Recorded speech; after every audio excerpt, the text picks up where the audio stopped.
ఇల్లు కట్టి చూడు పెళ్లి చేసి చూడు అన్నారు పెద్దలు. చేతిలో పైసలుంటే పెళ్లి చేయడం ఈజీ, కానీ హైదరాబాద్ లో ఇల్లు కట్టాలంటే మాత్రం కష్టం అంటున్నారు పబ్లిక్. పెరిగిన సిమెంట్ ఇసుక రేట్లతోని సొంతిల్లు కాదు, అపార్ట్మెంట్ల ఫ్లాట్ కూడా కొనలేకపోతున్నామంటున్నారు జనం.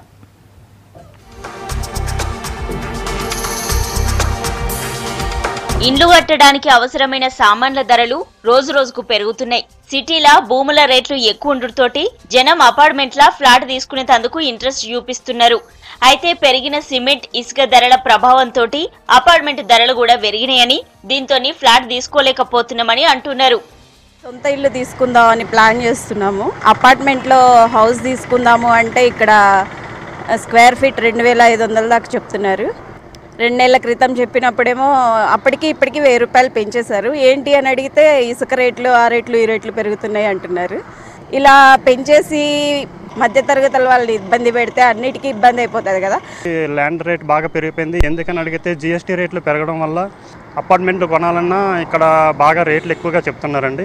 ఈ మా అలాంటి వాళ్ళకి చాలా కష్టంగా ఉంటుంది. 2 నెలల కిందట ఇక్కడ తక్కువండి, స్క్వేర్ ఫీట్ 2500 3000 ఉండేది. ఇప్పుడు 3500 4000 ఇలా చెప్తున్నారండి ఈ ఏరియాలో. ల్యాండ్ సిమెంట్ రేట్లు పెరగడం వల్ల, ఐరన్ పెరగడం వల్ల రేట్లు పెంచేసామని చెప్తున్నారండి. సిమెంట్ కంపెనీ ఓనర్లు కావాలనే ధరలు పెంచుతున్నారని, సిమెంట్ కొనేటోళ్లు తక్కువయ్యారని అంటున్నారు షాపుల యజమానులు.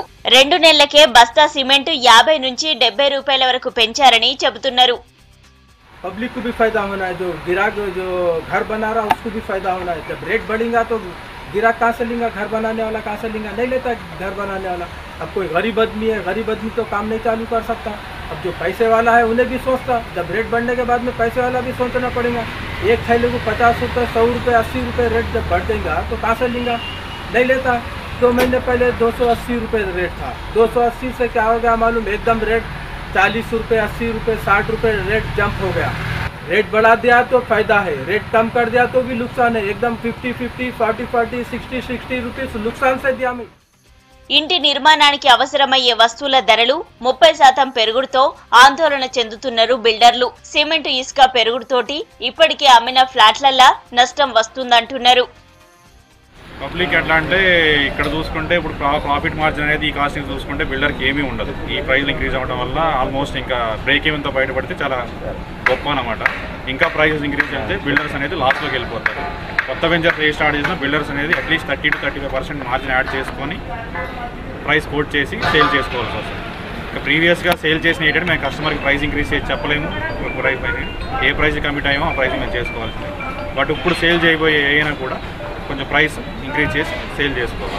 పబ్లిక్ అంటే ప్రజెంట్ మేమున్న ఏరియాలో చూసుకుంటే ఇప్పుడు వరకు 2600 2700 ఇలా ప్రైస్కి అలవాటు పడిపోయినారు. ఏ కస్టమర్కి ఇప్పుడు మేము 3000 చెప్తే ఈ ఏరియా ఇంత ప్రైస్ ఎందుకు ఉంది, ఈ ప్రైస్ లేదు కదా అని చెప్పేసి చాలా మంది కస్టమర్స్ వెనక్కి వెళ్ళిపోతున్నారు. ఈరోజు కన్స్ట్రక్షన్ మెటీరియల్ ఏదైనా స్టీలు సిమెంటు శాండ్ ఏది తీసుకున్నా కూడా అన్ని మెటీరియల్ కాస్ట్ పెరిగిపోయాయి.